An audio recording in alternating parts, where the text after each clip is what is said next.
रात का समय था। आसमान पूरी तरह काला, चांद भी जैसे डर के मारे छुप गया हो। हमारे गांव के बाहर एक पुरानी हवेली खड़ी थी, इतनी पुरानी कि उसकी दीवारों पर समय की लकीरें साफ दिखती थीं। गांव में कोई भी उस तरफ दिन में भी नहीं जाता था और रात में कोई सोचता भी नहीं था। गांव के बुजुर्ग कहते थे, अमावस की रात हवेली जाग जाती है, अंदर कुछ है जो इंसान नहीं है। मैं हमेशा इसे अंधविश्वास मानता था, जब तक उस रात लाला ने जिद नहीं पकड़ ली। लाला गांव का वही आदमी जिसे लोग शराबी कहकर टाल देते थे। हर बात में हंसी, हर डर का मजाक।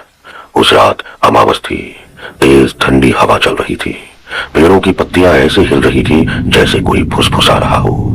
लाला ने बोतल उठाई और बोला, आज मैं उस हवेली में जाऊंगा और साबित कर दूंगा कि वहां कुछ नहीं है। हम सब ने उसे रोका, लेकिन उसने नशे में हंसते हुए कहा, डरपोकों, डर सिर्फ दिमाग में होता है। और वो चल पड़ा। हम दूर से देखते रहे। जैसे ही उसने हवेली का जंग लगा गेट खोला, ऐसी आवाज आई जैसे किसी ने दर्द में चीख मारी हो। मेरे शरीर में सिहरन दौड़ गई। लाला अंदर चला गया। अंदर अंधेरा था, टूटी खिड़कियां, फर्श पर बिखरा मलबा और हवा में एक सड़ी गली बदबू। लाला हंसा, यही है तुम्हारा भूत। तभी धड़ाम, दरवाजा अपने आप बंद हो गया।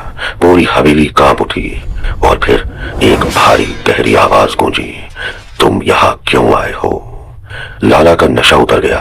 कोने से एक आकृति निकली, लंबा काला शरीर, हड्डियां बाहर निकली हुई, चेहरा ऐसा जैसे मांस सड़ चुका हो और आंखें जलती हुई लाल आग।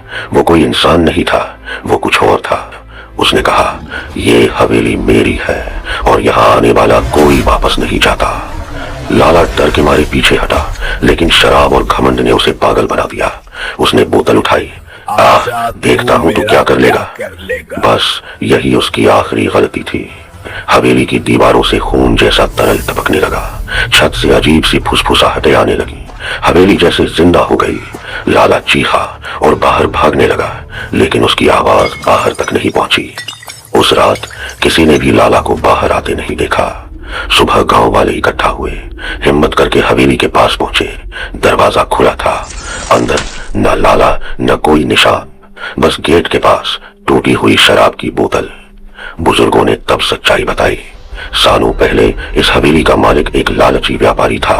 उसने धोखे से गांव की जमीन छीनी। लोग भूखे मरने लगे। एक रात गांव वालों ने हवेली जला दी। उस व्यापारी को और उसके परिवार को जिंदा जला दिया गया। मरते वक्त उसने चीख कर कहा था, मैं लौटूंगा और हराने वाले को सजा दूंगा। उस रात के बाद वो प्रेत हवेली में कैद हो गया।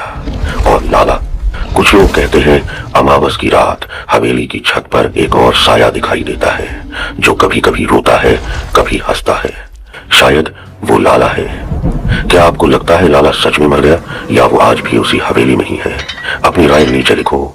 अगर कोई आपको ऐसी हवेली में जाने की चुनौती दे, तो क्या आप जाएंगे या डर कर पीछे हट जाएंगे? नीचे कमेंट में बताइए। और अगर कहानी सच लगी हो तो वीडियो शेयर करना मत भूलिए।